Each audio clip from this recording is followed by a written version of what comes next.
اپنا وقت پورا کر کے اپنے رب بول جانا ہے۔ آدم علیہ السلام جیسی عظیم ہستی، ابو البشر، ساری انسانیت دے والے، اماں ہوا ساری انسانیت دی ماں والدہ، اور خود سرکار دو عالم صلی اللہ تعالیٰ علیہ وسلم، ساری نبیوں دے سردار، اولین آخرین دے سردار جی، ارشاد فرمایا کہ الموت باب کل الناس داخلہ، موت ایک ایسا دروازہ ہے ہر ایک انسان نے اس دروازے سے گزر کے جانا ہے۔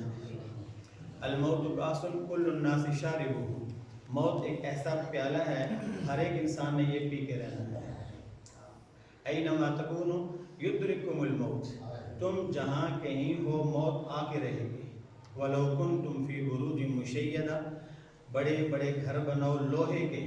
محل بناؤ اور ان کے پیچھے چھپ جاؤ اور یہ کہو جی یہاں پہ تو کوئی نہیں آ سکتا، موت کا فرشتہ وہاں بھی آ کے رہے گا۔ کوئی ایک، اللہ کے سارے نبی اللہ کے پاس واپس گئے، اللہ کے سارے ولی سارے اللہ کے پاس گئے، صحابہ اللہ کے پاس گئے،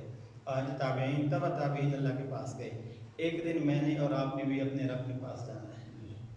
حضرت سید حسن بصری رحمۃ اللہ علیہ ایک جنازے میں جا رہے تھے تو کسی نوجوان نے کہا کہ بابا جی یہ جنازہ کس کا ہے؟ وہ اللہ والے تھے، وہ کہنے لگے بیٹا یہ تیرا جنازہ ہے، اور اگر تجھے برا لگا تو یہ میرا جنازہ ہے، اس لیے کہ جانے والا جا رہا ہے، جانے والا اسی گاؤں میں، اسی یعنی محلے میں، اسی بستی میں، انہی گلیوں میں چلا پھرا کرتے تھے، نہیں جن راہوں میں انسان اچھے کپڑے پہن کے جاتا ہے، بن ٹھن کے گزرتا ہے، شادی میلوں ٹھیلوں میں جاتا ہے، گھومتا پھرتا ہے، اپنوں بچوں میں جاتا ہے، انہی گلیوں سے اس کو ہاتھوں پہ اٹھا کر لے جایا جاتا ہے۔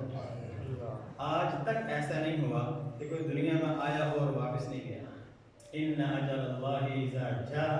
لا یؤخر، ایک منٹ اور سیکنڈ نہیں جا سکتا۔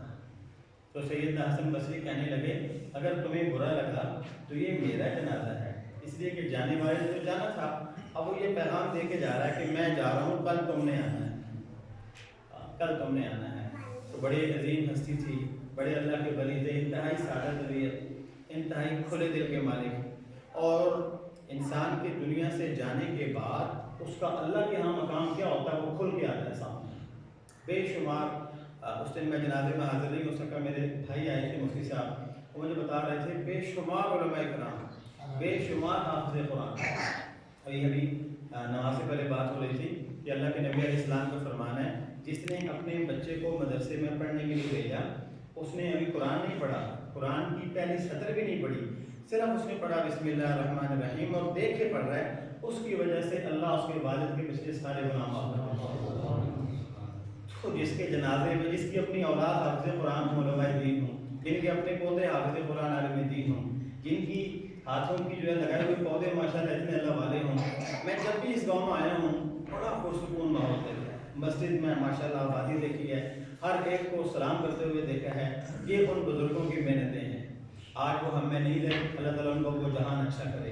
جس کا جو رشتہ تھا، اور سب سے بڑا رشتہ لا الہ الا اللہ محمد رسول اللہ، وہ سفید بالوں کی وجہ سے جو ان کی اللہ تعالیٰ کی طرف سے رحمتیں اور برکتیں اترتی تھیں، اب آج وہ ہستی ہم میں نہیں۔ اللہ تعالیٰ ان کی قبر کو منور فرمائے، ان کے سارے لواحقین، آپ سارے بستی والوں کو صبر جمیل عطا فرمائے، اجر جزیل عطا فرمائے۔ وہ ہمارے لیے ایک نمونہ ہے کہ مشکل ترین دور، آج ہم کہتے ہیں کہ مشکل ہو گیا، کہ ہم سے والدین جو ہے نا وہ زیادہ مشکل وقت میں وہ رہے ہیں، تو مشکل وقت میں اپنے بچوں کو قرآن دیا، وہ سرمایہ دیا جو کبھی ختم ہو ہی نہیں سکتا، ہر آئے دن بڑھتا رہے گا، اور یہی حافظ قرآن کو کل اللہ کے علی کہا جائے گا، قرآن پاک پڑھتا جا آپ جنت کی درجوں پہ، تو اللہ تعالیٰ اچھا فرمائے، آپ تمام بستی والوں کو اللہ تعالیٰ